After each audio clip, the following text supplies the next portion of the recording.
애쓰지 않고 편안하게. 행복도 인증이 되나요? 요즘 힙하다는 음식점에 갔다. 칼로 가르면 계란이 흐르는 신기한 오믈렛이었는데 직원이 영상 찍을 타이밍을 친절하게 알려주었다. 재미있으면서도 요즘 음식은 단지 먹기 위한 것만은 아니구나 싶었다. 생각해보면 힙한 것들에는 사진 찍기 좋다는 공통점이 있다. 공유와 인증을 위한 좋아 보이는 음식, 좋아 보이는 인맥, 좋아 보이는 모습. 좋은 것보다 중요한 건 좋아 보이는 것. 그 모습들은 마치 행복의 증거처럼 SNS에 채워지고 다른 사람의 모습과 나를 비교하며 서글퍼지다가도 나 역시 좋아 보이려 애쓰게 된다. 그런데 말이다. 어떤 음식점의 음식은 좋아 보였지만 맛은 없었다. 어떤 관계는 좋아 보였지만 마음을 나누지는 못했으며 어떤 표정은 좋아 보였지만 사실 마음은 고단하기만 했다. 좋아 보이는 건 쉽지만 진짜 좋은 건 별개의 문제고 좋아 보이는 사진 속 모습이 행복을 인증하지는 못한다.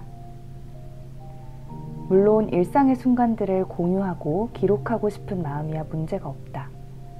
하지만 사진만 찍다가 정작 카메라 렌즈 너머의 삶을 바라보지 못한다면, 보정되지 않은 일상에서 초라함을 느낀다면 그건 좀 서글프지 않을까?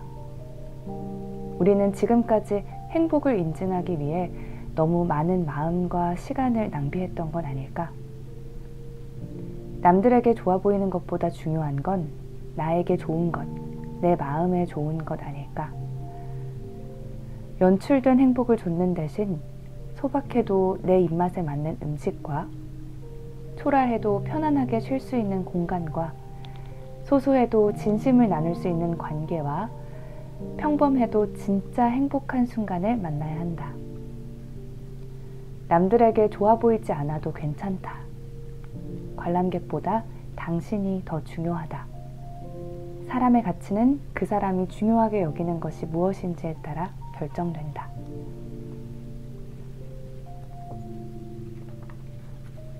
재미있지 않아도 괜찮습니다.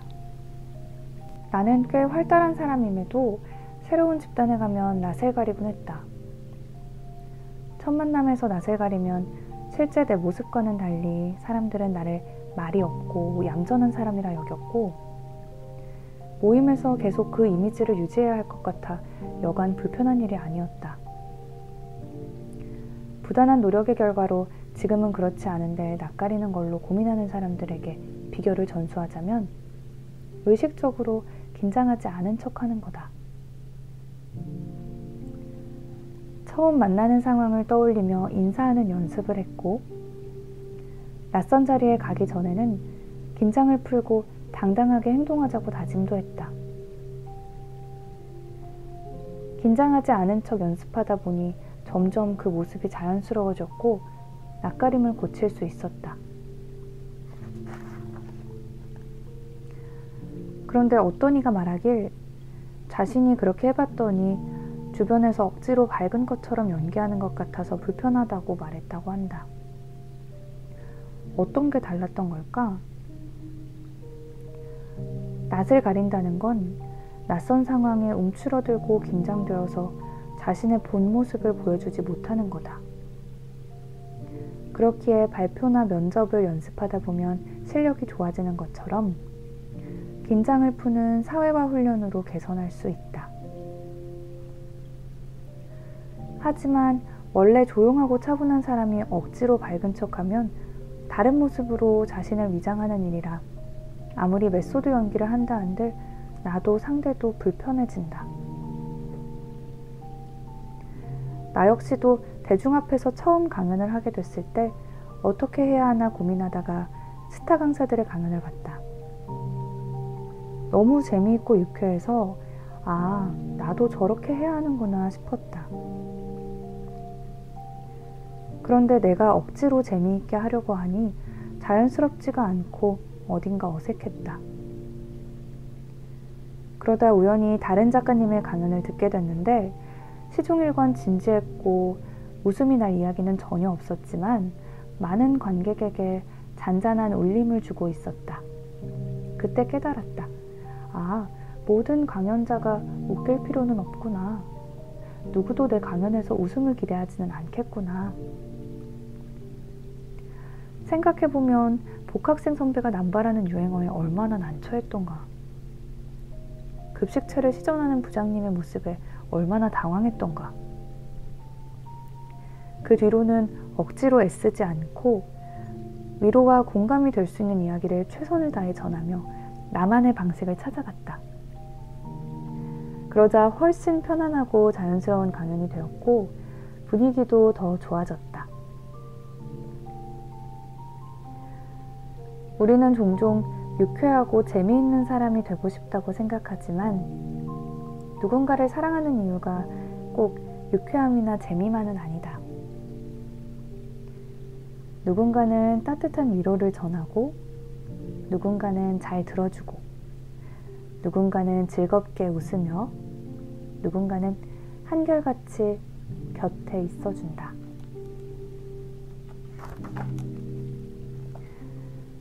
다른 사람인 척 애쓰지 않아도 당신을 사랑할 이유는 수없이 많다.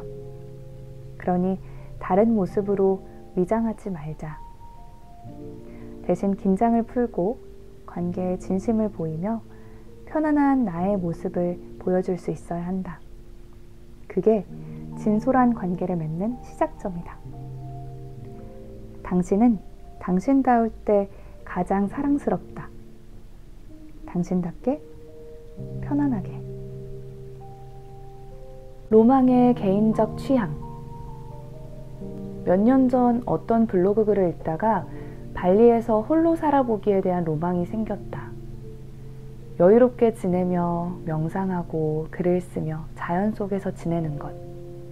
상상만 해도 평화롭고 아름답지 않은가?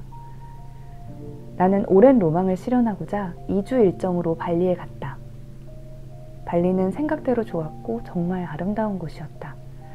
하지만 일주일이 지나자 답답해지기 시작했다. 이건 내가 운전을 못하는 탓이 컸는데 대중교통이 발달하지 않은 발리에서 스쿠터를 못하니 동선이 짧아졌고 카페에 앉아서 일하다 보면 여기가 발리인지 집 앞 스타벅스인지 도무지 구분되지 않았다. 혼자서만 지내는 낭만도 점점 청승이 되었다. 바랐던 로망과는 달리 유배지에 온 정약용 선생님의 마음을 느낀 나는 결국 손해를 감수하고 예정보다 일찍 한국으로 돌아왔다. 지금의 나는 함께하는 여행이 더 즐겁고 약간의 아쉬움이 남는 일정이 가장 좋으며 일은 집 앞 독서실에서 제일 잘 된다. 같은 지하철 칸에서도 춥다와 덥다는 불만이 같이 나오듯 모두에게 맞는 답은 없다.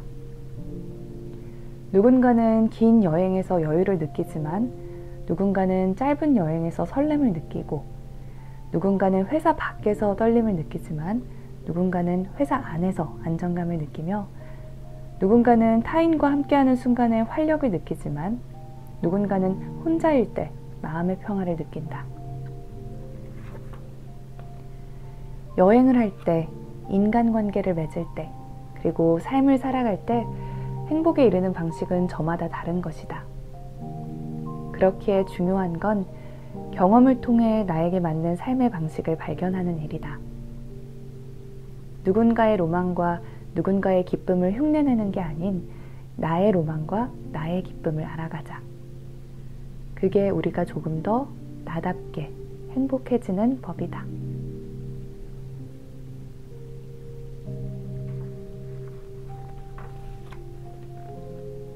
헤이터의 기본값. 얼마 전에 친구와 영화를 봤다. 신선하면서도 속도감이 느껴져서 취향 저격을 당했는데 영화가 끝나고 인터넷 반응을 보니 열의 8은 호평이었지만 나머지 2은 악평이었다. 나는 정말 재미있게 본 터라 악평이 도무지 공감되지 않아서 경쟁 영화의 알바는 아닐까 하는 생각도 했다. 그리고 얼마 후에 다른 영화를 보게 되었는데 너무 지루해서 중간에 뛰쳐나가고 싶었다. 다른 사람들은 어떻게 보았는지 궁금해서 리뷰를 찾아보니 이번에도 열의 8은 호평이었고 나머지 2은 악평이었다. 똑같은 영화를 봐도 사람마다 감상이 다르고 어느 정도의 부정적 평가는 기본값으로 존재한다. 사람도 마찬가지다. 우리는 누구에게도 미움받지 않고 싶다는 바람을 품지만 아무리 좋은 영화도, 좋은 식당도, 아무리 좋은 음악도 모두가 좋아할 수는 없듯이 아무리 좋은 사람이 되려 애써도 모든 사람이 나를 좋아할 수는 없다. 하지만 그렇다고 너무 슬퍼하진 말자. 누군가가 나를 미워한다 해도 그 사실이 나의 존재를 훼손할 수 없고 여전히 나에게는 나를 사랑하는 사람들이 있다. 그러니 우리에게 상처 주는 목소리가 아닌 우리를 사랑하는 이들의 목소리에 귀 기울이자. 그게 그들의 애정에 대한 우리의 보답이다.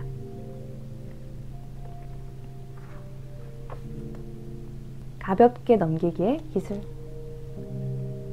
친척들의 명절 잔소리에 어떻게 대처할까요? 라는 질문을 받고 곰곰이 생각해 본 적이 있다.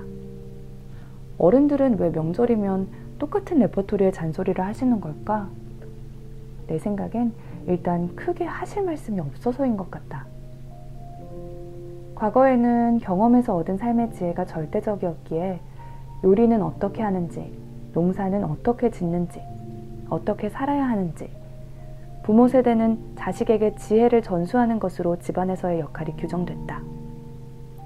그런데 이제는 농사를 짓지도 않고 궁금한 게 있으면 유튜브에서 관련 영상을 바로 찾아보는 세상이 됐다. 세상이 너무 빠르게 변하니 라떼는 말이야로 시작하는 대화가 고조선 시대 이야기처럼 들려 오랜만에 마주 앉아서 어떤 대화를 나눠야 할지 모르겠다. 한마디로 소재 고갈이 심각하다. 그럼에도 부모 세대는 규정된 역할을 수행하려다 보니 어서 취업해야지, 어서 결혼해야지, 어서 아기 낳아야지 같은 이야기를 반복할 수밖에 없지 않겠는가. 그들은 그저 삶의 마디를 알려주려는 거라 가벼운 인사로 생각하는 편이 좋다. 물론 이런 말에 기분이 상할 수도, 마음이 힘들 수도 있다. 취업해서 돈 벌어야지, 결혼해야지, 아기를 낳아야지, 둘째 가져야지 등등 이 모든 잔소리의 가장 큰 문제는 어려운 걸 너무 쉽게 이야기한다는 거다. 취업이 어려운 거야 모르는 사람이 없을 테고 그럼 결혼은 쉬운가? 과거에는 삶의 반경도 넓지 않고 중매운이 많아 동네 어른들이 나서서 비슷한 또래의 남녀를 맺어주곤 했다. 하지만 개인으로 흩어져 도시 생활을 하는 요즘이들은 노력하지 않으면 누군가를 만나는 일이 쉽지 않고 높은 주거비, 양육비, 생활비를 생각하면 결혼 전부터 걱정이 앞선다. 결혼 정년기와 함께 늦어진 출산으로 몸은 더 힘들고 핵가족 사회에서 육아는 인간의 인격과 인내심을 파괴한다. 부모 세대에서는 주변에서 하라고 하니까 할 수도 있었겠지만 지금은 하고 싶어도 하기가 쉽지 않고 난이도 변화를 고려하지 않은 제 쪽에 그걸 못하는 내가 부족하게 느껴진다. 그래서 나는 이런 질문에 취업이 어렵죠, 결혼이 어렵죠 라고 답했다. 열심히 했음에도 잘 되지 않는 게 있었으니 어려운 건 어려워서 어렵다고 했다. 물론 그 어려운 걸 척척 해내는 부러운 인간들이 존재하지만 그렇지 못한 보통의 내가 그렇게 잘못된 것도 아니지 않나. 물론 가볍게 넘기는 게 도저히 잘 안 된다는 사람도 있다.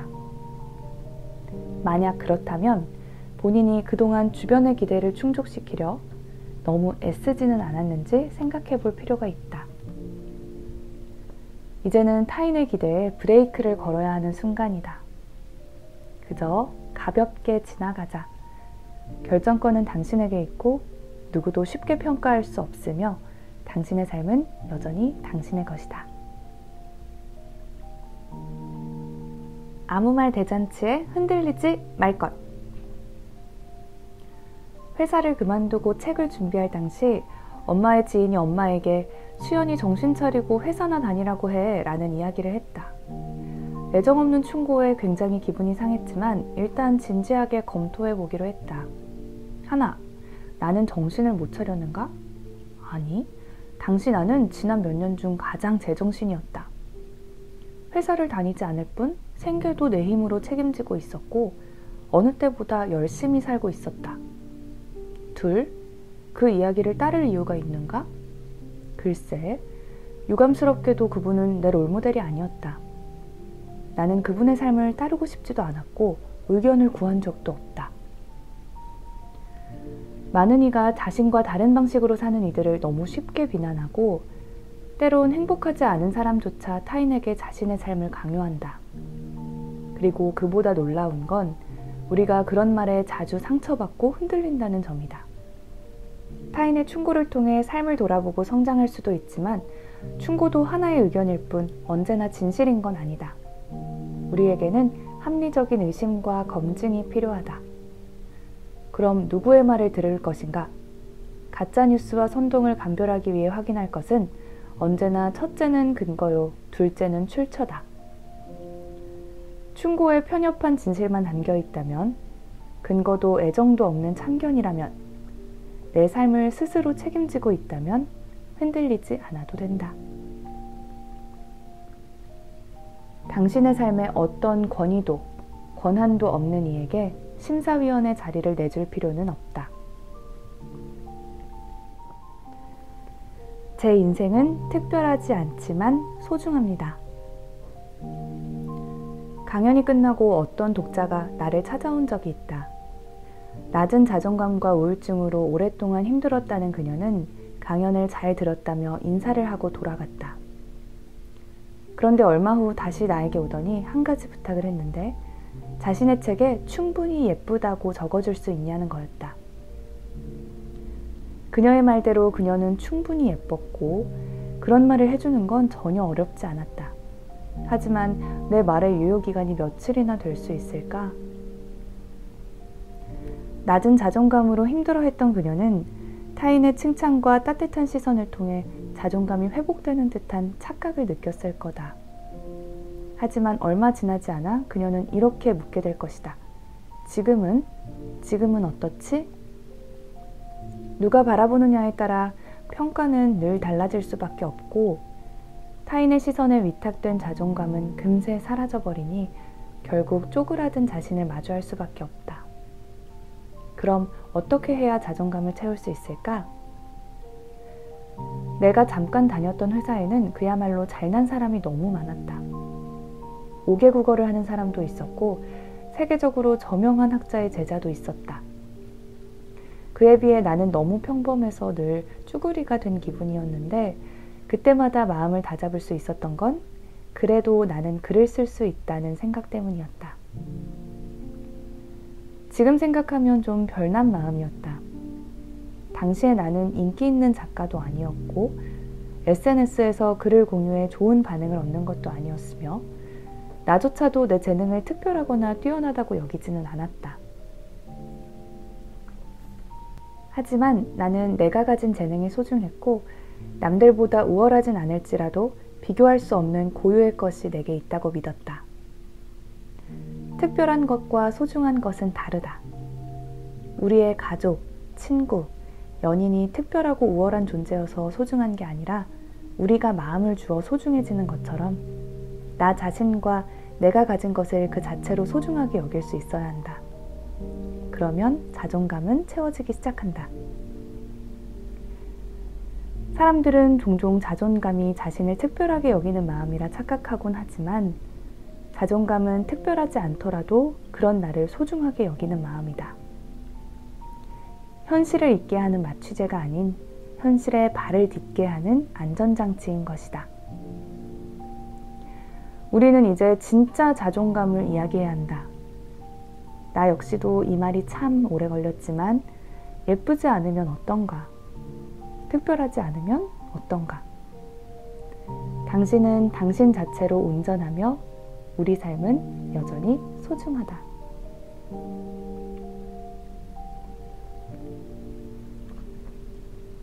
신세도 좀 지고 삽시다. 나는 신세 지는 걸 잘 못 견디는 인간이다. 그래서 가까운 사람에게도 부탁하는 일이 거의 없었는데 빚지는 마음을 갖느니 차라리 혼자 해결하는 게 마음 편했고 도움을 줄 수는 있지만 도움을 구하지는 않는 것을 내심 떳떳하게 여기며 자부심을 느끼기도 했다. 그런데 회사에 다닐 때 늦게까지 외근을 해서 다른 팀 선배 차를 얻어 탄 적이 있었다. 그때 다른 동료는 집까지 데려달라고 조르기도 했지만 나는 미안해하며 한사코 근처에서 내렸다.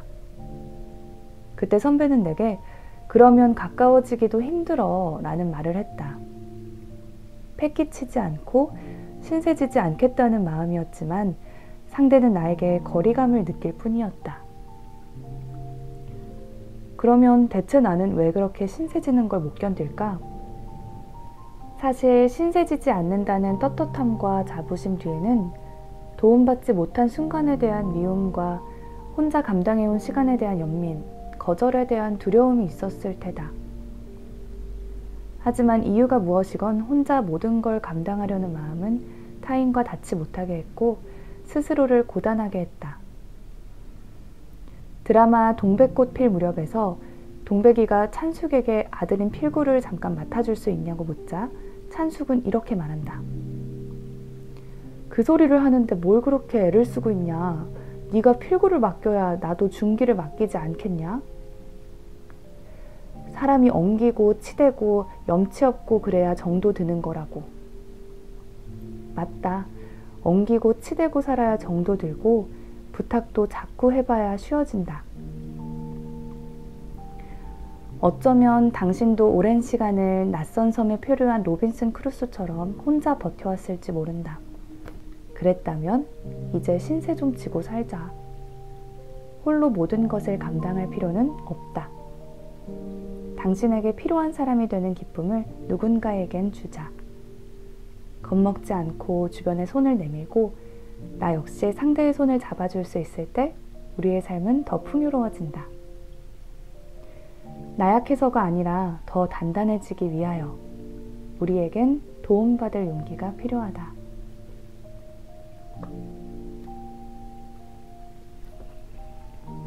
고독은 각자의 몫. 나는 인생은 어차피 혼자야 라는 말을 싫어한다. 너무 냉소적이고 방어적인 표현이라 그렇다. 그래서 인생은 어차피 혼자야 라는 말에 논리적으로 반박할 수 있는 근거를 찾아내고 싶었다. 꼭 그런 것만은 아니라고. 혼자가 아닐 수 있다고 말이다. 하지만 그런 나조차도 인정할 수밖에 없는 건 누구나 어느 순간은 혼자가 된다는 사실이었다. 옆에 누군가가 있건 없건 잠자리에 눕는 순간, 길을 걷는 순간, 밥을 먹는 순간 우리는 언제나 혼자인 순간과 마주하고 고독감과 외로움을 느낀다. 이 마음의 싱크홀은 동호회 15개에 가입해도 애인 7명을 동시에 만나도 채워지지 않는데 그 이유는 관계가 쓸모없어서가 아니라 우리에겐 혼자의 영역이 존재하기 때문이다. 관계로는 채워지지 않는 근원적 고독이 있는 것이다. 혼자의 영역을 받아들이지 않으면 실현 불가능한 이상적인 관계를 꿈꾸기도 하고 인생은 결국 혼자고 인맥보단 치맥이라며 관계를 폄하하기도 한다. 하지만 지방을 아무리 먹어도 단백질이 채워지지 않는 것처럼 근원적 고독으로 인한 허기와 결핍은 타인과의 관계로 채워질 수 없고 고독으로부터 도망친다 해도 언젠가는 맞닥뜨리게 된다. 그렇기에 우리가 할 일은 관계를 통해 기쁨을 찾으면서도 혼자의 영역을 받아들이는 것이다. 내면을 들여다보고 자신만의 세계를 만들며 혼자를 채우는 법을 알아가야 한다. 어차피 혼자라며 쓸쓸해하지도 나만의 외로움일 거라 착각하지도 말자. 우리는 모두 공평하게도 각자의 고독을 이겨내고 있다.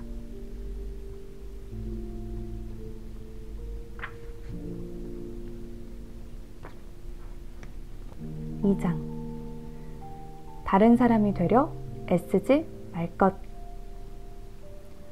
아닌 건 아니라고 솔직하게 말하는 성격 때문에 고민이라는 학생을 만난 적이 있다. 조별과제에 늦는 팀원에게는 괜찮아, 네 이름을 뺄 거니까 라고 말하고 교수님이 수업에 늦으면 왜 늦었는지 설명해 주시고 사과해 주세요 라고 요구한다고 했다. 본인은 정당한 이야기를 하는 것 뿐인데 취업이 잘 안 되는 것 같고 주변에서 성격을 고치라고 하니 정말 성격을 고쳐야 하나 고민이 된다고. 당시엔 스스로 고치고 싶은 순간이 오거든 고치라고 이야기했지만 더 좋은 대답은 없었을까 생각하곤 한다. 사실 인터넷 사이다썰에서 이런 성격을 가진 인물이 등장할 때는 참 속이 시원한데 막상 현실에선 불편하다고 느낄 수 있으니 주변의 걱정도 이해가 됐다. 교수님이 수업에 늦는 건 잘못이다. 조별과제에 불성실한 건 잘못이다. 라는 판단이 정당할지라도 매 순간 모든 관계에서 옳고 그름만을 따져 물을 수는 없다. 교수님이 수업에 늦은 피치 못할 사정이 있을 수도 있고 학생들 앞에서 공개적으로 사과를 요구하는 방식은 상대에게 수치심과 상처를 줄 수 있는 거다. 본인만의 확고한 신념이 있을지라도 타인의 감정을 살피지 못하고 일상적인 일에도 미리 전투태세부터 갖춘다면 자신의 방식을 점검할 필요가 있다. 그럼 역시나 성격을 고쳐야 할까? 쉽게 고칠 수 있다면 그건 애초에 성격이 아닐 뿐더러 성격은 좋고 나쁨을 논하기 어려운데 MBTI 16가지 성격 유형 중 어떤 게 좋은 성격이고 어떤 게 나쁜 성격인가? 단호하고 정의감에 불타는 사람은 정의의 사도가 될 수도 있지만 도로의 보안관이 되어 보복운전의 달인이 될 수도 있듯이 문제는 성격이 아닌 성격을 드러내는 방식에 있다. 그녀는 그저 조금은 매끄럽게 상대를 배려하며 의사를 표현하는 방식을 익혀야 했다. 우리의 고민은 대부분 이런 식이라 부탁을 거절하지 못해 정작 내 일은 시작조차 못하기도 하고 화가 나면 소리를 지르거나 물건을 던지기도 하고 하고 싶은 말을 참지 못해서 분위기를 시베리아로 만들기도 한다. 그럴 땐 자신의 성격을 뜯어고치고 싶은 마음도 들지만 자책한다고 달라지는 건 없고 정신개조를 외치며 해병대 캠프에 들어갈 필요도 없다. 고칠 수도 없고 고칠 필요도 없는 성격 고치기에 열을 올리면 진만 빠질 뿐이다. 그보다 우리에게 필요한 건 자신의 행동을 인지하고 조금 더 주의를 기울이는 작은 습관과 표현 방식의 변화다. 그러기 위해선 자신의 문제를 객관적으로 바라보고 습관처럼 굳어진 대처 방식의 자동 조절 장치를 멈추어야 한다. 오랜 습관 때문에 몇 번은 더 반복하겠지만 의식하고 결심하며 조금 더 나은 방식을 찾아가자. 자신에게 섣부른 꼬리표를 붙이지도 전혀 다른 사람이 되려 애쓰지도 말자. 우리는 모두 배우고 있고 우리 자신으로서 더 나아질 것이다.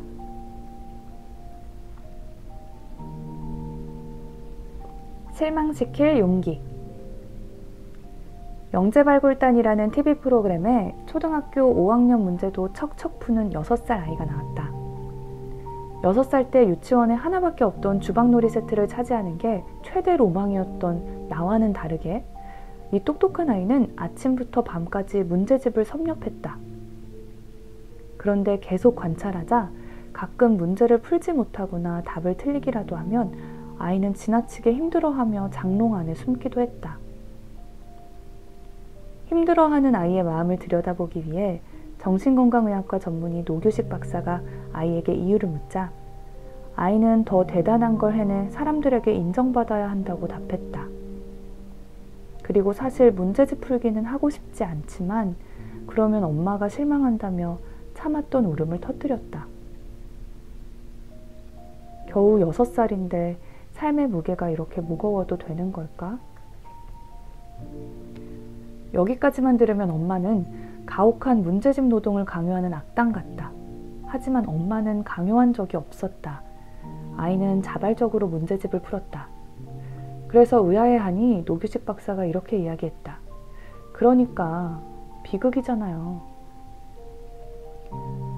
언어에 민감하고 영민한 아이는 사람들의 행동과 말에서 심중을 읽었다.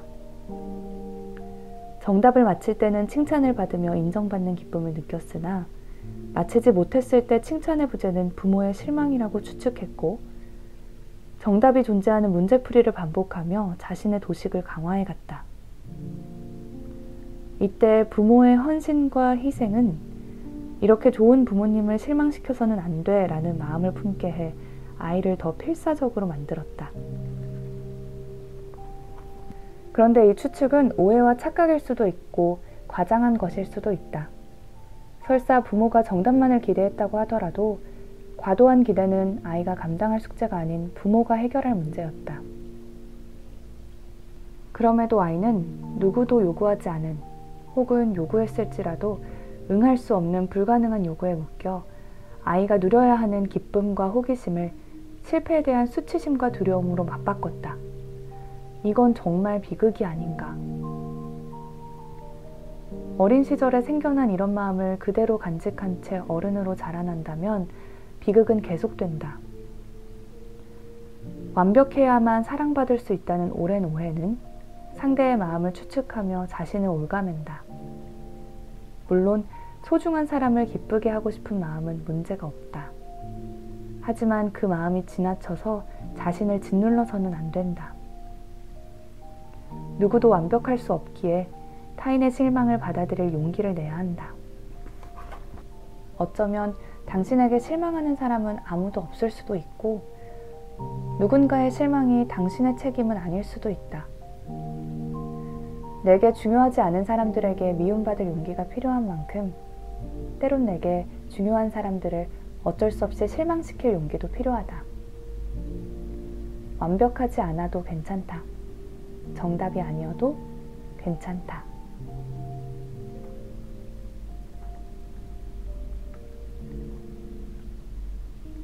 돌아올 힘을 남겨두자. 처음 배낭여행을 갔을 때 자전거를 타고 터키의 작은 마을을 구경한 적이 있다. 날씨도 좋은 데다 돌아다니며 사람들과 인사도 하고 골목 구석구석을 구경하니 너무 즐겁고 행복했다. 그래서 조금만 더 하며 가게 됐는데 어느 순간 너무 멀리 와버린 것을 깨달았다. 설상가상으로 날까지 어둑해져 한참 길을 헤매다 7시간 만에 숙소로 돌아왔다.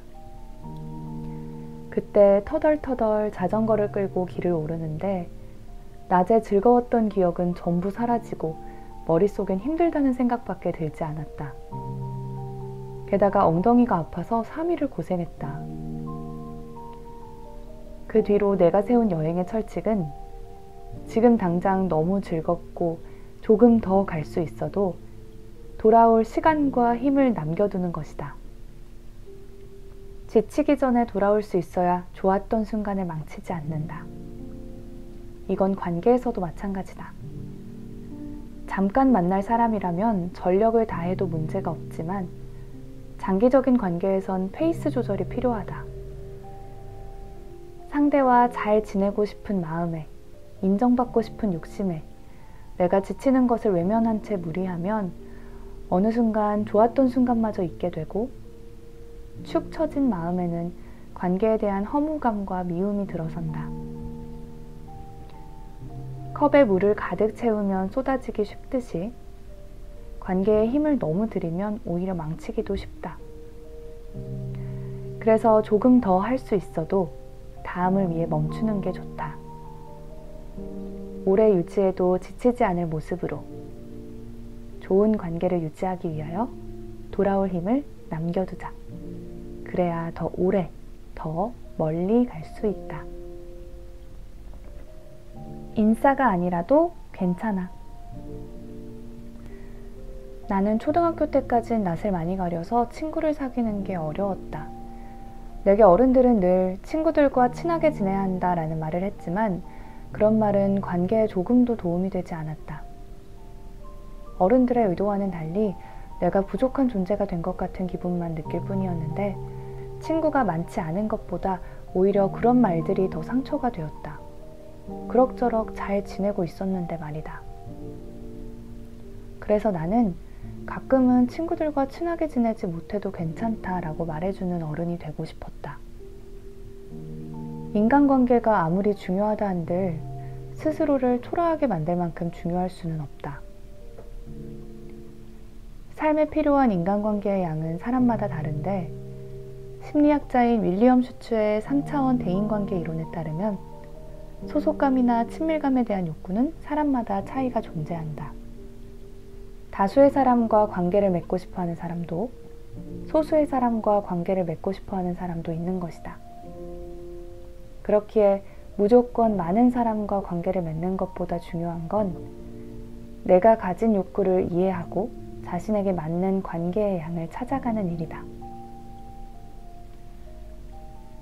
만족스러운 관계의 열쇠는 관계의 양이 아닌 질에 있고 친구의 숫자가 인성을 확인하는 리트머스 시험지는 아니며 사람들의 평가 때문에 관계의 맥시멀리스트가 될 필요는 없다. 그러니 관계의 결과에 주눅들지 말자. 나 자신보다 중요한 관계란 없다. 호의는 돼지고기까지, 이유 없는 소고기는 없다. 나에겐 도저히 내 책을 읽지 못하겠다는 늦둥이 남동생이 있다. 뭐 가족의 비밀스러운 사생활을 알게 되는 것 같다나? 이번에도 안 읽을 것 같으니 적어보자면 나이 차이도 많고 동생이 아직 학생이다 보니 종종 용돈을 주거나 필요한 물건을 사서 주곤 했다. 그런데 하루는 동생이 사실 예전엔 부담스러웠다고 이야기했다. 나는 꼭 고맙지? 라고 물었는데 고맙기는 하지만 해달라고 한 적은 없는데 라는 생각도 했다고. 처음에는 이 말을 듣고 보기에 겨우 하는 말이 이런 걸까 하는 마음도 들었지만 다시 생각해보니 동생은 정말 해달라고 한 적이 없었다. 게다가 나는 고맙지? 라는 말 뒤에 그러니까 부모님께 잘해 라는 말을 꼭 덧붙였고 내 말을 듣지 않을 땐 내가 그렇게 잘해줬는데 라고 생각하기도 했다. 나는 동생에게 바라는 것 없이 호의를 베풀었다 생각했지만 나도 모르게 조건을 붙였고 그게 동생에게 부담이 됐던 거다. 우리는 사랑이라는 이유로 때로는 가족이라는 이유로 누군가에게 호의를 베푼다. 그런데 그 마음은 정말 보상을 바라지 않는 호의였을까? 호의는 돼지고기까지, 이유 없는 소고기는 없다는 말처럼 희생을 동반하는 지나친 호의에는 이유가 붙는다. 물론 희생이 나쁜 것은 아니다. 다만 조건이 붙으면 공짜 핸드폰에 따라붙은 수많은 약정처럼 희생은 강요가 될 수 있고 후원과 청탁이 다르듯 조건이 붙은 선심은 욕심이 된다. 돌아오지 않는 보상에 상대를 원망하게 된다면 나의 행복에 대한 책임을 상대에게 전가하고 있다면 상대에게 희생하는 것으로 나의 존재감을 찾으려 한다면 동의를 구한 적 없는 희생은 멈춰야 한다. 상대는 처음부터 바란 적이 없을지도 모르니 조건을 붙이지 않을 만큼의 호의면 충분하다. 채무가 아닌 사랑의 관계가 되기 위하여 모두를 위하여 스스로를 돌봐야 하는 순간이다.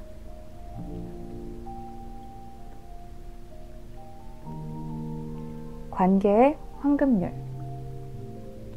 책이 사랑을 받자 나는 친구들에게 맛있는 것도 사주고 이것저것 챙겨주고 싶었다. 그러다 문득 책이 잘 돼서 잘난 척한다고 느낄까 걱정되었다. 그럼 밥 같은 건 사지 말고 내색하지 말아야지 했는데 혹시 책도 잘 됐는데 치사하다고 생각할까봐 걱정되었다. 아, 그것도 아니면 책은 잘 되었지만 다른 부분에선 힘든 점도 많다고 말해볼까 고민도 했는데 그건 그거대로 책도 잘 됐는데 엄살 떤다고 생각할까봐 걱정되었다. 미친 것 같겠지만 몇 달 동안 실제로 내 머릿속에서 벌어졌던 생각이다. 나는 때때로 관계에서 실패할 때마다 열심히 노력하면 더는 관계가 실패하지 않을 수 있을 거라 생각했다. 내 잘못을 곱씹으며 경우의 수를 고민했고 상대의 속마음을 염려했다. 하지만 그렇게 생각하니 관계가 점점 부담되었다. 그저 관계를 지키고 싶었던 것 뿐이었는데 어느 날 내 마음이 아주 작고 초라해졌다. 나는 늘 나 자신이 흐려지면 안 된다고 말해왔음에도 타인의 마음을 염려하느라 내가 흐려지고 있는 걸 잊고 있었다. 결코 타인의 마음을 통제할 수 없다는 진실. 아무리 노력해도 관계는 완벽할 수 없다는 진실을 나는 받아들여야 했다. 세상에는 아무리 애써도 안 맞는 사람이 존재하고 어처구니 없는 오해가 생길 때도 있고 의도치 않게 적이 생기기도 하며 때론 누구도 잘못하지 않았음에도 관계가 어그러지기도 한다. 인간관계에 완벽한 답은 없고 답이 없는 문제에 답을 찾으려 하면 마음만 병들 뿐이다. 결국 오랜 고민 끝에 찾은 최선은 이렇게 쑥스러운 고민을 털어놓는 것. 좋은 관계로 남고 싶다는 그 마음을 솔직하게 전하는 것. 그리고 관계를 소중히 여기되 어쩔 수 없는 건 받아들이는 것이었다. 노력하되 내가 흐려지지 않을 때까지. 그게 내가 아는 관계의 황금률이다. 내가 지치지 않을 때까지. 예전에 한 북카페에서 여러 독자와 대화를 나누던 중 한 분이 가족에게 이기적인 자신이 싫다고 이야기한 적이 있었다. 그 이유를 물으니 결혼한 언니가 아이를 낳았는데 조카가 예쁘기도 하고 언니도 고생하는 것 같아 선물도 많이 하고 자기 시간을 들여 육아도 도와주었다고 한다. 그런데 점점 자신의 일상이 사라지고 힘에 부쳐서 언니에게 잘 가지 않게 되었고 그런 자신이 이기적으로 느껴져 죄책감이 든다고 했다. 그녀의 이야기가 끝나자 다들 그게 왜 이기적이지? 라는 표정을 짓고 있었다. 당연히 사랑하는 사람을 위해 도움을 줄 수 있고 고통을 조금씩 나누는 순간도 있다. 하지만 아무리 가까운 관계라 해도 건강한 경계는 필요하다. 타인과의 경계를 세우지 못하면 자신이 할 수 있는 일과 자신이 할 수 없는 일의 경계도 흐려지게 되는데 자신이 할 수 없는 일까지 하려 하면 문제는 복잡해진다. 누군가 물에 빠졌다면 마땅히 도움을 줘야 하지만 수영도 못하는 사람이 물에 들어가면 오히려 상황만 악화되는 것처럼 문제 상황에서 함께 허우적거리는 건 누구에게도 도움되지 않는다.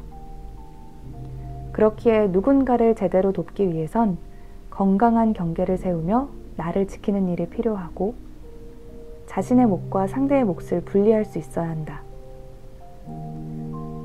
경계를 긋는 건 이기적인 게 아니다. 최소한의 경계도 없는 관계는 되레 분노와 원망, 자기연민을 만들고 과잉된 책임감이 상대를 의존적으로 만들 수도 있다. 나를 돌볼 수 있을 때 타인의 삶도 도울 수 있는데 실제로 연구에서는 자신의 에너지를 잘 유지하는 사람이 타인과 세상에 더 많은 기여를 할 수 있다고 한다. 타인을 위해서도 나를 돌볼 수 있어야 하는 것이다. 그러니 혼자 모든 책임을 지려 하지 말자. 자신이 드릴 수 있는 에너지와 자원을 관계의 밀도, 상황에 따라 1인분의 책임감으로 배분해야 하고 상대 역시 힘이 든다면 자신이 기댈 수 있는 대상을 늘려야 한다. 다른 이를 돌볼 책임은 느끼면서도 나 자신을 돌보는 것에는 인색해진다면 그건 자신에 대한 무책임일 뿐. 내가 지치지 않아야 나를 지킬 수 있고 그래야 나도 관계도 건강해진다. 사랑하는 사람에게 힘이 되고 싶다면 첫 번째 조건은 당신의 삶이 무너지지 않는 것이다. 기초 믿음의 회복. 대학교에 강연을 하러 갔을 때의 일이다. 강연이 끝나고 작게 사인회를 열었는데 한 학생이 작은 목소리로 친구들과 헤어지고 집에 오면 공허하고 외로워요 라고 말했다. 잠깐 대화를 나누고 뒤이어 함께 온 친구가 또 작은 목소리로 내게 말했다. 친구들과 있어도 외로워요. 이 둘은 서로가 서로의 해결책이면서 왜 섬처럼 머무르며 같은 고민을 하는 걸까? 함께 있어도 공허하고 외로운 이들, 그건 관계에 대한 믿음이 없기 때문일 테다. 타인에 대한 본능적 신뢰감은 기초 믿음이라 부르는데 이 믿음이 없으면 타인을 쉽게 떠날 수 있는 조건적 존재로 바라보게 되어 관계에서 안정감을 느끼기도 친밀감을 공유하기도 어려워진다. 기초 믿음은 다양한 이유로 손상될 수 있지만 양육자와의 애착 손상을 가장 큰 이유로 꼽는다. 애착은 학대와 방임, 거부 외에도 조건부 애정으로도 손상되며 이는 타인에 대한 불신을 만들고 본인의 사랑받을 자격을 의심하게 한다. 혼자가 위태로운 누군가는 변하지 않는 영원한 관계를 갈망하며 제2의 양육자를 찾아 나설 수도 있고 타인을 올가매면서 충족되지 못한 애정을 보상받으려 할 수도 있다. 하지만 타인에 대한 믿음은 영원을 맹세하거나 완벽한 관계에 대한 환상을 가진다고 회복되는 게 아니다. 관계에 대한 완벽주의는 비현실적인 기대와 상대에 대한 억압을 만들고 실망에 더 취약하게 할 뿐이다. 지금 우리에게 필요한 건 맹목적인 믿음이나 절대적인 하나됨이 아닌 서로가 서로를 의지하면서도 개별성을 유지할 수 있는 상호적 관계다. 우리는 이제 관계의 변화를 받아들여야 한다. 나는 관계를 아름다운 노래라고 생각한다. 평소에 자주 듣는 노래는 시간이 지나며 바뀔 수 있고 예전에 즐겨 듣던 노래가 다시 좋아질 수도 있고 새로 듣게 된 노래에 눈물 날 만큼 행복해질 수도 있다. 그렇게 플레이리스트는 변하겠지만 우리에게는 늘 좋아하는 노래가 존재하듯이 곁에 머무는 이들은 변하겠지만 우리는 늘 누군가와 함께한다. 세상은 그렇게 가까이 보면 늘 변하지만 멀리서 보면 늘 그대로다. 그러니 관계가 영원하지 않음에 너무 오래 서글퍼하거나 너무 미리 겁낼 필요는 없다. 계절 내내 나무는 모습을 달리하지만 늘 그 나무인 것처럼 강물은 늘 흐르지만 강은 여전히 강인 것처럼 누군가는 떠날 것이고 누군가는 올 것이며 당신은 여전히 당신이다. 일상을 견딘다는 것. 대학 시절 친구 자취방에 놀러 갔다가 화장실에 물때를 보고 집 화장실에도 물때가 생기네 하며 놀란 적이 있다.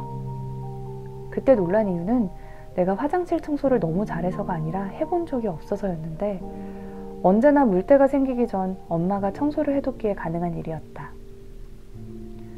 나는 항상 깨끗하게 청소된 집에서 말끔히 세탁된 옷을 입었으며 밥솥엔 항상 밥이 있었다. 내게는 늘 당연했던 그 일상에는 엄마의 수고가 있었다는 것을 한참 지나서야 알았다. 일상을 유지하기 위한 노력은 늘 이런 식이라 시간을 들여야 하는 지루하고도 고된 일이지만 겉으로는 큰 변화가 보이지 않기에 쉽게 간과된다. 하지만 그 노력을 중단하는 순간 물때가 생기고 더러운 옷이 쌓이고 바닥엔 발을 디딜 곳이 사라진다.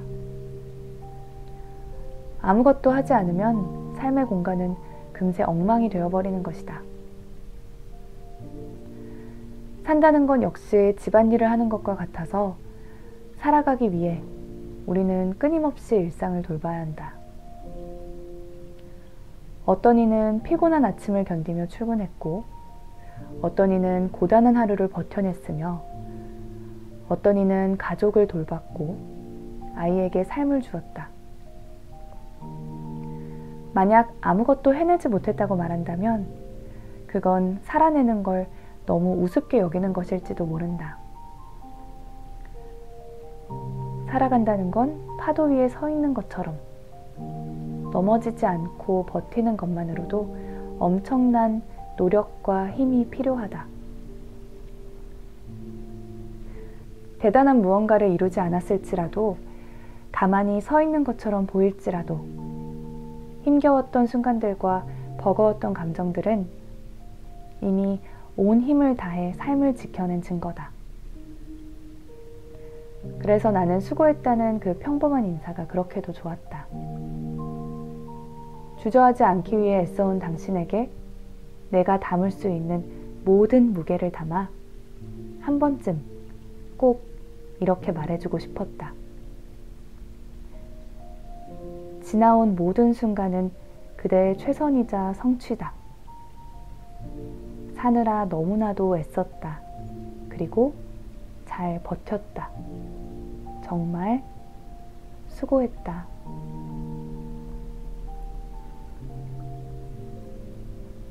3장. 뿌띠 또라이에게 관대할 것.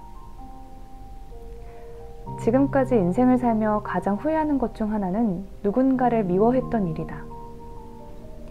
나는 미운 마음이 생기면 감추질 못했고 드러난 미움은 늘 가속도가 붙었다.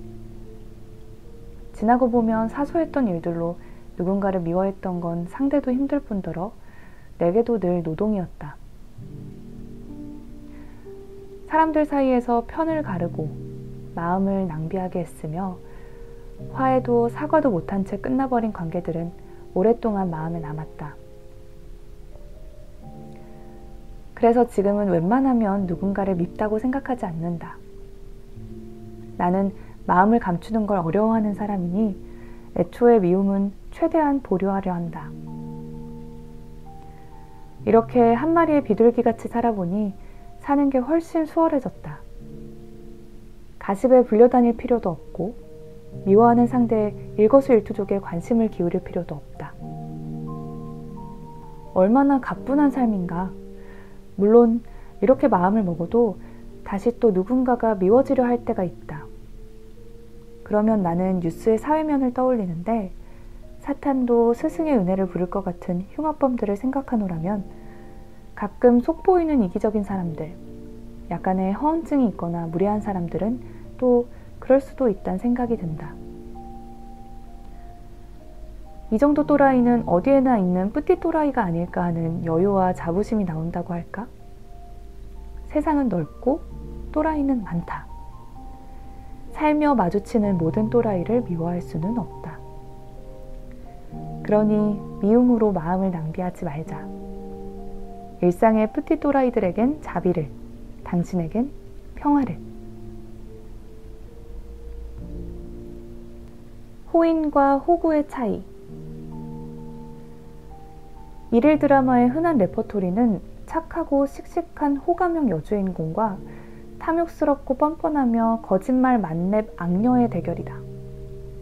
악녀는 온갖 거짓말과 폐악질로 진상을 부리는데 그렇게 수모를 당하는 주인공은 또다시 악녀를 용서하며 기회를 주곤 한다.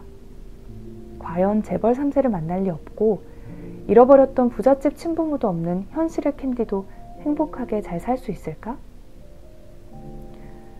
와튼스쿨 조직심리학 교수인 애덤 그랜트의 기브 앤 테이크라는 책에서는 호혜의 원칙에 관한 설명이 나온다. 사람마다 상대에게 주거나 받으려는 양의 차이가 있는데 애덤 그랜트는 주는 것보다 더 많이 받으려는 테이커, 받는 만큼만 주고 주는 만큼만 받는 매처, 다른 사람의 이익을 생각하고 조건 없이 먼저 베푸는 기버로 성향을 구분했다.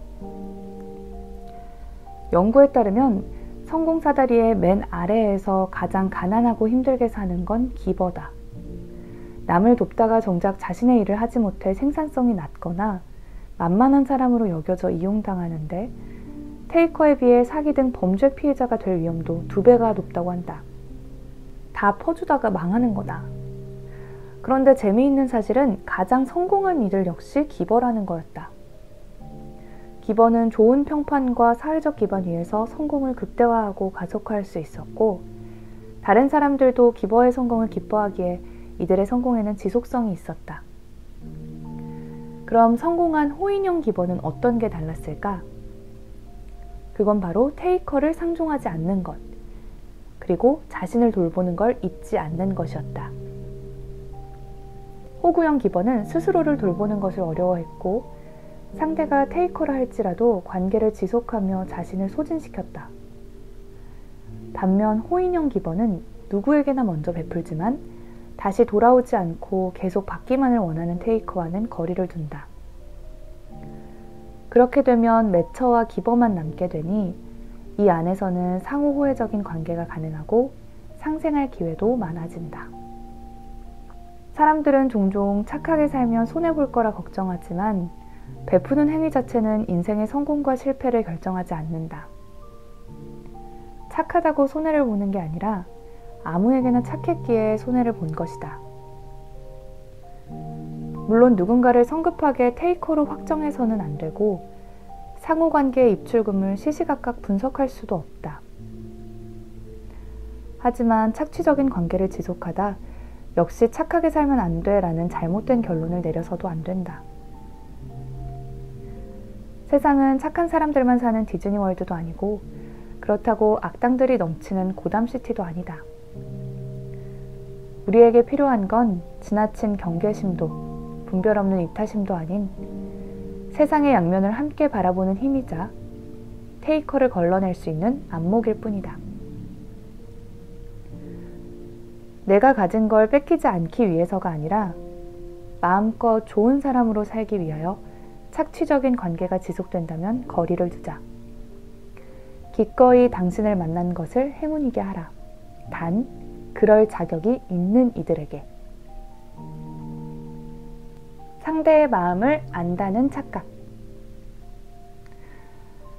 인터넷에서 읽은 글인데 글쓴이는 카페에서 아르바이트를 하고 있었다고 한다.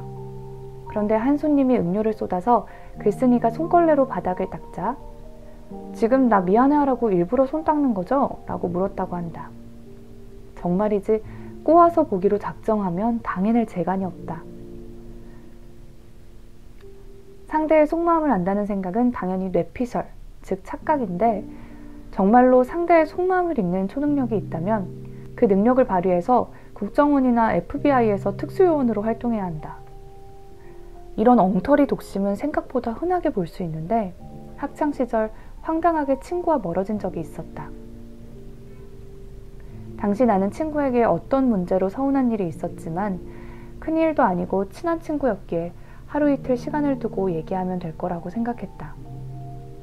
그런데 그 뒤로 친구는 내가 자신을 싫어한다고 생각하며 나를 피하고 불편해했다.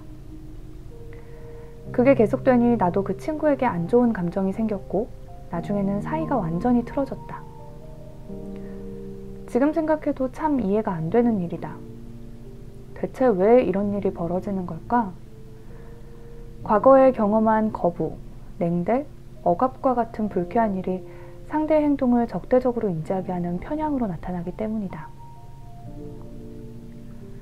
이런 편향이 자리를 잡으면 상대의 거부를 예상하고 감정적이거나 방어적으로 반응하게 된다.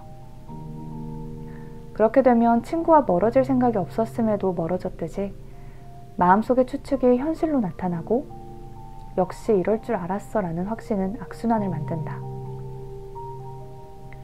그래서인지 이론은 분노 혹은 관계에서 빚어지는 갈등이 궁극적으로는 정신적인 허상으로 만들어진다고 설명한다. 상대의 마음을 알고 있다는 착각은 거절이나 불쾌감을 예방할 수 있을 거라는 안도감을 줄 수도 있지만 실제하지 않았던 갈등을 스스로 만들어내기도 하는 것이다. 그럼 어떻게 해야 이 비현실적인 드라마에서 빠져나올 수 있을까? 과거의 경험이 만든 편향을 단번에 무시하기는 어렵다.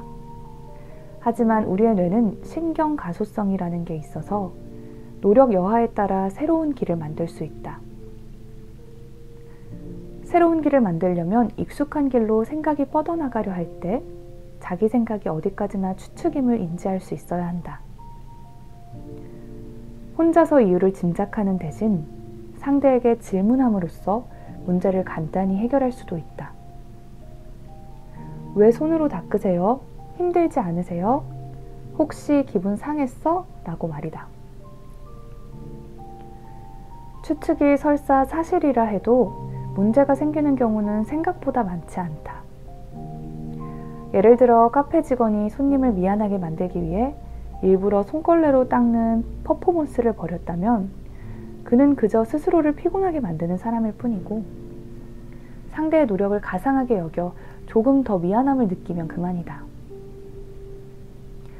누군가의 일기장을 훔쳐볼 필요가 없듯이 상대의 속마음을 모두 알 필요도 없다. 머릿속에서 시끄럽게 떠드는 소리가 들린다 해도 그 목소리에 사로잡히지는 말자. 그건 상대가 아닌 당신이 만든 허상일 뿐이다.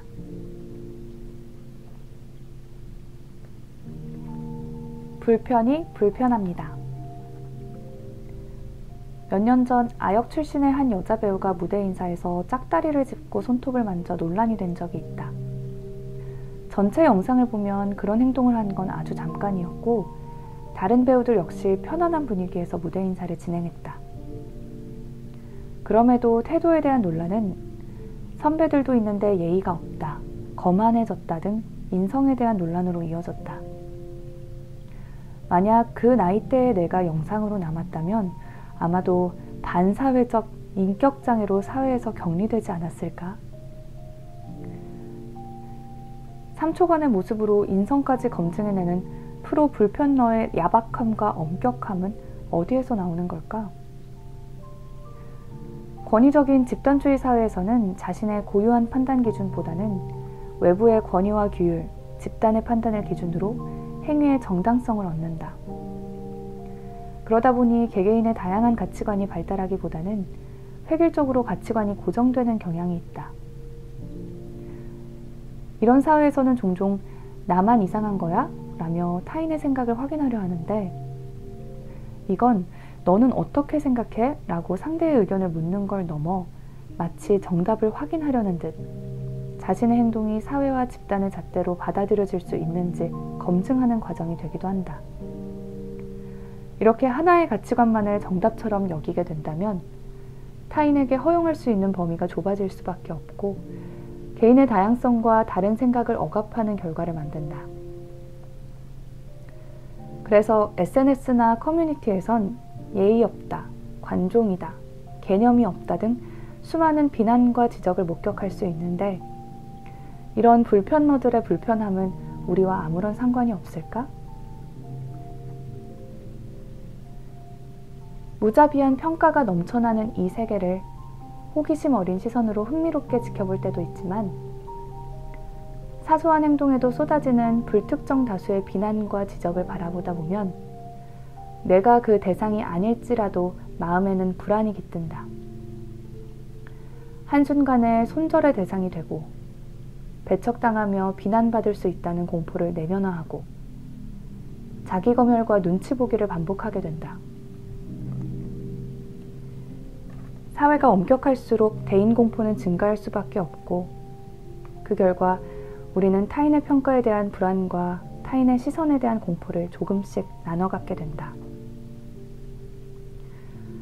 물론 문제가 있을 때 불편함을 이야기하는 게 나쁜 건 아니다. 개선을 위해선 불편 신고함이 필요하다.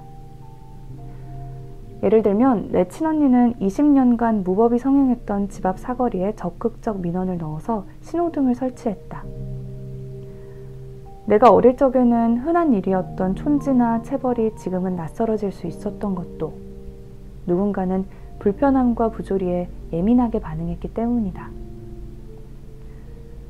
그런 불편함은 익숙했던 문제들을 개선하며 더 나은 사회를 만들 수 있다. 하지만 고정된 자신의 가치관을 기준으로 쏟아내는 개인을 향한 비난은 그저 한순간의 통쾌함을 바라는 폭력이자 정의, 예의, 도덕이라는 이름으로 포장된 억압이다. 설사 그 비난들이 변화를 만들지라도 억압으로 생긴 변화는 언제나 우리를 불행하게 했다. 그러니 우리 서로 좀 내버려 두자. 조금 달라도, 실수해도, 부족해도 그냥 지나가자. 그래야 나 자신도 그 공포에서 해방될 수 있다.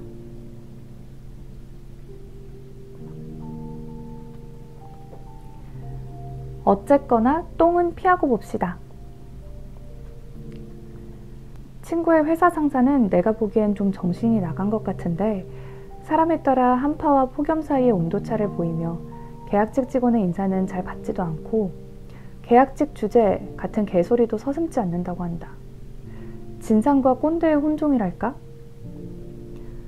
이 정도 강적이야 흔치는 않겠지만 살다 보면 막말 머신과 마주해야 할 때가 있다. 우리는 어떻게 해야 이런 이들에게서 우리의 마음을 지킬 수 있을까? 가장 좋은 방법은 단연 처음부터 거리를 두는 일이다. 똥은 더러워서 피하든 무서워서 피하든 일단 피하는 게 최선이고 마음에 상처가 나서 치료하는 것보다는 상처가 나지 않게 예방하는 게 더 좋다. 내 경우에는 상대에 따라서 표정이 바뀌는 사람들 앞에서 외모나 개인의 신상에 대해 함부로 말하는 사람들, 목적이 있는 순간에만 세상 다정해지는 사람들과는 가까워지면 나만 할 멘탈이 없기에 애초에 거리를 둔다.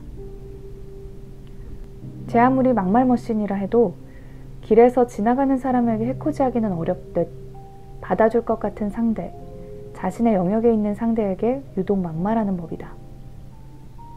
그런 이들에게는 그들의 인정 욕구를 약간은 채워주면서도 정중함을 담아 적당한 거리를 두고 대하면 상대 역시 내게는 막말을 하지 않는 경우가 많았다.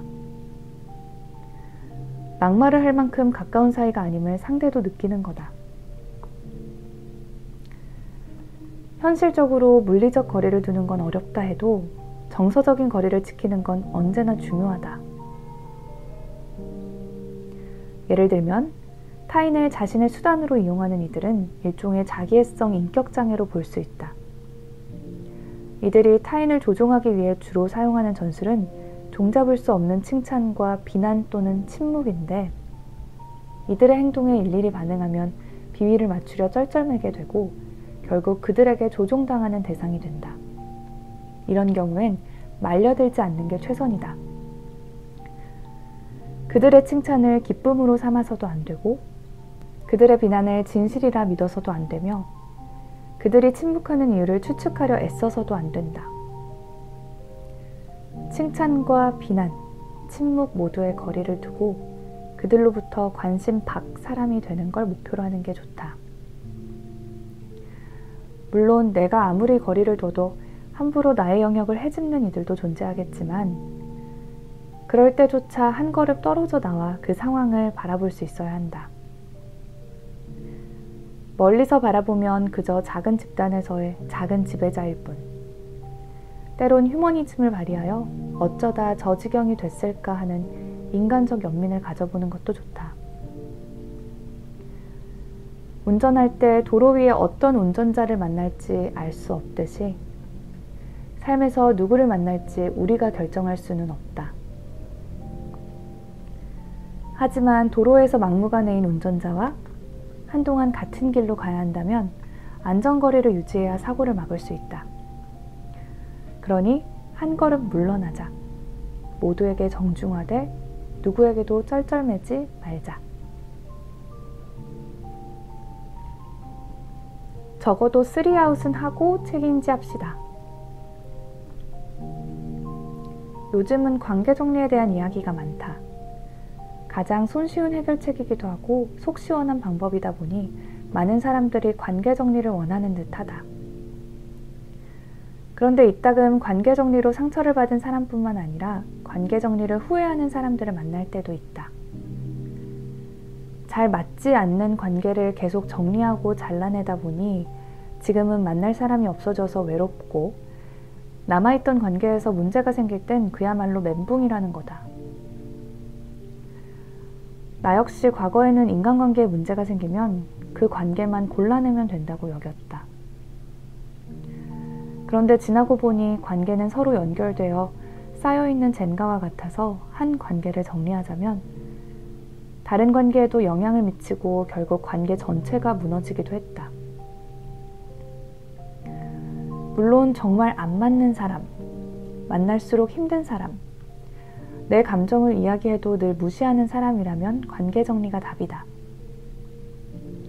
또 폭력이나 착취가 있을 때는 가족이라 해도 인연을 정리하는 게 해결책이 되기도 한다. 하지만 경증의 환자에게 극약을 처방할 수는 없고 물건에 흠집이 생겼다고 전부 새로 살 수는 없듯이 갈등과 서운함이 생겼다고 모든 관계를 정리할 수는 없다. 이때 필요한 게 시간을 두는 일이다. 마술사 이은결 씨는 14년의 열애 후 결혼했는데 오랜 연애의 비결을 물으니 사람들은 관계가 멀어지면 끊어질 거라 생각하고 미리 끊어버리지만 연인 사이는 고무줄처럼 멀어지기도 하고 가까워지기도 해서 멀어졌을 때 관계를 끊지 않고 기다리면 결국 다시 좋아진다고 말했다. 이건 다른 관계에서도 마찬가지다. 얼굴에 트러블이 생겼을 때 빨리 없애고 싶은 마음에 억지로 짜내면 흉터가 남을 수 있는 것처럼 관계도 지금 당장 제거하면 오히려 상처가 생길 수 있고 내버려두면 저절로 아물기도 한다. 게다가 관계는 삶의 시기마다 변하기에 학창시절엔 둘도 없는 단짝이 사회생활을 할 땐 서로 낯설어지기도 하고 육아를 할 때는 다시 서로의 지원군이 될 수 있다. 때때로 자연스럽게 멀어지는 관계도 있겠지만 관계를 끊어내지 않고 잠시 거리를 두며 기다린다면 관계를 잃지 않아서 다행이라고 말할 순간이 올 수도 있다. 그러니 시간을 두고 관계의 변화를 바라보자. 당장 원하는 답은 아닐지라도 지킬 수 있는 관계는 지키는 게 좋다.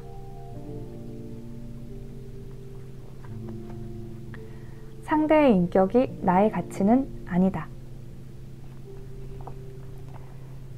내가 대학을 졸업하며 처음으로 했던 일은 의류회사 인턴이었다. 인턴이었던 나는 잡다한 심부름 담당이었는데 첫 만남부터 유독 못되게 구는 선배가 있었다. 다른 사람과 말을 하다가도 내가 가면 귓속말로 소곤거리고 간단하게 해결할 수 있는 실수에도 엿먹이냐며 빈정거리곤 했다. 잘해보려 애썼지만 아무 소용없이 인턴이 끝났다. 그러다 몇 달 후 다른 곳에 입사하게 되었고 출근 첫날 첫 업무가 주어졌다. 어찌어찌 일을 마쳤고 퇴근 시간이 가까워지자 선배가 호출을 했다.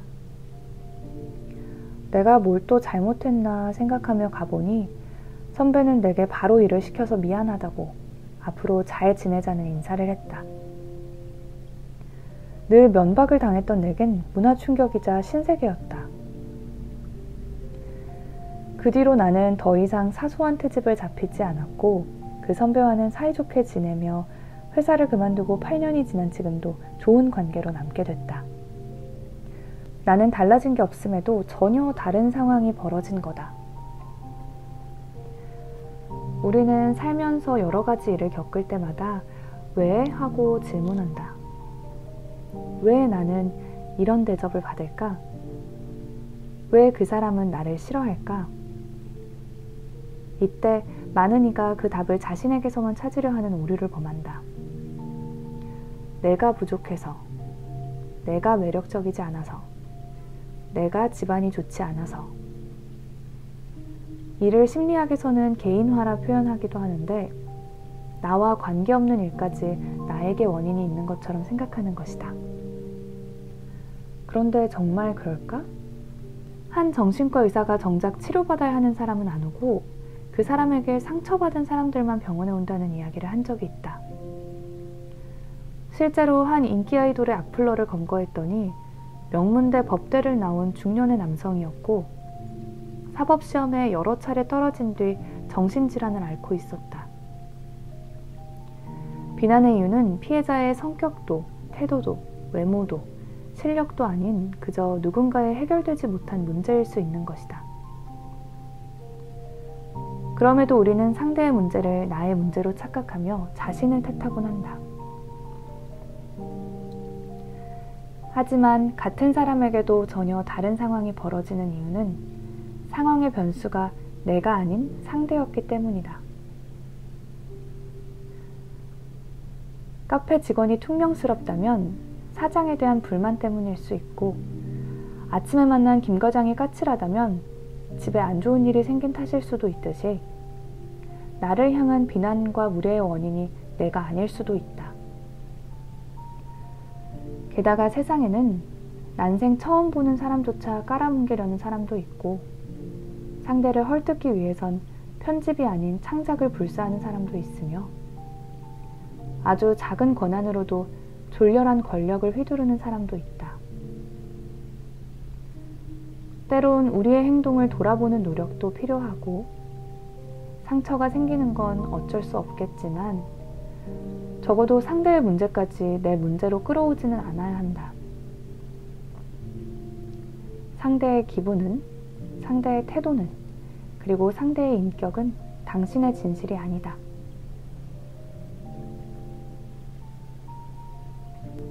둔감함이라는 위로.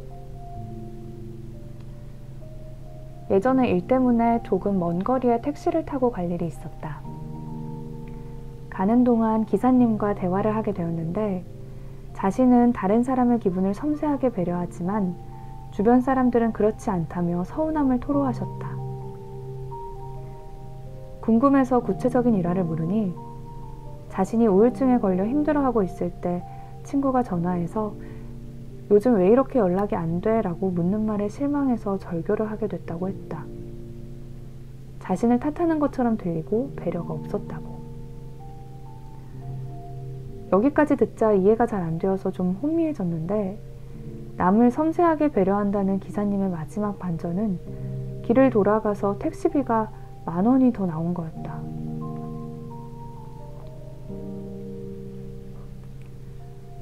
평범한 안부 인사가 우울증에 걸린 이에겐 비난으로 들릴 수 있던 것처럼 상처가 꼭 누군가의 악의로 만들어지는 건 아니다.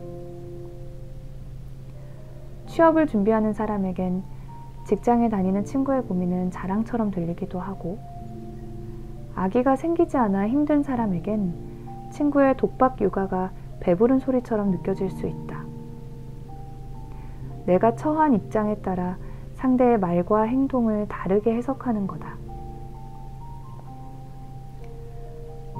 누구의 잘못이라기보다는 그저 타이밍의 문제일 수 있기에 상처받는 것보다는 약간의 둔감함이 필요하다. 그리고 이 둔감함은 나 혼자만 상처받았다는 생각에서 벗어날 때 생겨난다. 문요한 정신건강의학과 전문의는 한 강연에서 지금까지 나에게 크게 상처를 준 사람은 누구입니까? 라고 물으면 많은 사람이 어렵지 않게 답한다고 했다. 그런데 지금까지 당신 때문에 크게 상처받은 사람은 누구입니까? 라고 물으면 좀처럼 대답이 없다고 했다. 왜 그런 걸까? 상처를 받은 사람만 있고 준 사람은 없는 수요와 공급의 불일치는 아마 우리도 누군가에게 상처를 주고 있었다는 증거가 아닐까? 우리는 나 혼자 상처받았다고 생각하며 자기 연민과 분노에 빠지지만 우리가 받은 상처를 상대가 전부 알지는 못하는 것처럼 우리 역시 우리도 모르게 누군가에게 상처를 줬다. 그런데 누군가에게 상처를 준 순간 상대가 그럴 수도 있지 라고 이해해 준다면, 내가 나쁜 마음으로 그럴 리 없다고 생각해 준다면 우리에게 얼마나 큰 위안이 될까? 상처를 내지 않는 조심성도 필요하지만 상처에 대한 너그러움이 없다면 우리는 모두 상처투성이가 된다. 고슴도치 같던 마음이 솜털 같아질 수는 없을지라도 상대의 실수에 조금은 눈 감아주고 너그러운 시선으로 바라보며 상대의 행동에 의도를 찾지 않는 둔감함이 필요하다. 사과는 늦더라도 옳다. 언젠가 강연을 하다가 간단한 질문을 하나 받았다. 지금 가고 있는 길이 맞는지 모르겠다 하는 물음에 그렇다면 다른 방향으로 가보는 것도 좋겠다고 답했는데, 갑자기 다른 학생이 작가님이 정답인 것처럼 이야기하시는 것 같다라고 뾰족하게 말했다. 내가 그랬나? 하는 의문이 들며 잠깐 당황했지만 내 생각이 틀릴 수 있으니 잘 판단하시라고 덧붙이며 강연을 마쳤다. 그런데 몇 달이 지나서 그 질문을 했던 학생에게서 메시지가 왔다. 한참 지나고 나서도 자신이 무례했던 것 같아 마음에 걸려서 늦었지만 사과하고 싶다는 말이었다. 당시의 상황을 자세히 적어준 덕분에 기억이 났지만 금세 잊었던 일이었다. 그런데도 사과를 받으니 왠지 기분이 좋았다. 어딘가 남았을 뻔한 작은 상처가 치유되는 기분이랄까? 누군가 내 마음을 염려해줬다는 사실만으로도 안도감과 따뜻함이 느껴졌다. 이미 지나간 잘못에 대해 사과하는 게 옳은가 생각하면 사과는 늦더라도 옳다. 물론 사과를 받아줄지 받아주지 않을지는 상대의 몫이고 사과하더라도 관계에는 큰 변화가 없을 수도 있겠지만 진심이 담긴 사과에 손해는 없다. 어쩌면 서로의 진심이 닿을 수도, 상처가 치유될 수도, 운이 좋다면 그 용기만큼의 자유를 얻을 수도 있다. 그러니 마음의 짐이 있었다면 그 마음을 전해보자. 사과는 늦더라도 옳다. 손해를 최소화하는 법. 첫 배낭여행에서의 고난 시리즈 중 하나를 풀어보겠다.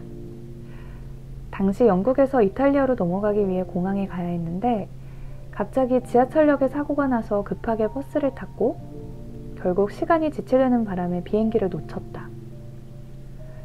저가 항공에서 특가로 샀던 비행기표라 환불이 안 된다고 해서 20만 원을 주고 다시 표를 끊었다. 빠듯한 예산 때문에 아끼고 아낀 돈이 허무하게 사라지자 우울감이 몰려왔다. 조금만 빨리 왔으면 얼마나 좋았을까? 나는 왜 운이 없을까? 이런 생각들이 떠올라 그날은 종일 아무것도 하지 못했다. 그런데 여행을 마치고 생각해보니 돈보다 아까운 건 자책하느라 망쳐버린 하루였다. 아무리 자책하고 슬퍼한다 해도 요정이 나타나 비행기표를 가져다 줄 것도 아니었고 갑자기 타임오프가 되어 과거로 돌아갈 일도 없었다. 그렇기에 이미 벌어진 손해를 최소화하는 방법은 어쩔 수 없는 일이라 말하며 마음이 그 상황에 오래 머물지 않도록 하는 것이다. 마음을 싹둑 자르지는 못하겠지만 그 상황이 주는 교훈만을 취하고 과거가 현재를 망치도록 내버려둬서는 안 된다. 이건 관계에서도 마찬가지다. 우리는 때때로 상대의 잘못으로 피해자가 된다. 이에 느끼는 감정은 우리를 괴롭게 하지만 쉽게 내려놓을 수가 없다. 상대의 잘못을 사라지게 하고 싶지 않고 상대를 비난할 수 있는 권리를 포기하고 싶지도 않다. 그래서 스스로 괴로움을 선택한다. 하지만 그건 원망이라는 이름으로 자신에게 하는 2차 가해는 아니었을까? 가끔 횡단보도로 위험하게 지나가는 차를 보면 화가 날 때가 있다. 사고가 난다면 상대의 과실이 100%일 테지만 내가 그 차에 치일 수는 없는 것처럼 상대를 징벌하기 위해 나를 손상시킬 수는 없다. 수없이 곱씹으며 상처받았던 그 자리로 돌아가고 있다면 그건 내 삶의 가해자의 자리를 더 오래 내어주는 일이다. 이제는 익숙한 자리에서 걸어 나와 앞으로 나아가야 한다. 상대를 위해서가 아닌 당신을 위하여. 용서하지 않아도 좋다. 다만 당신의 자유를 택하자.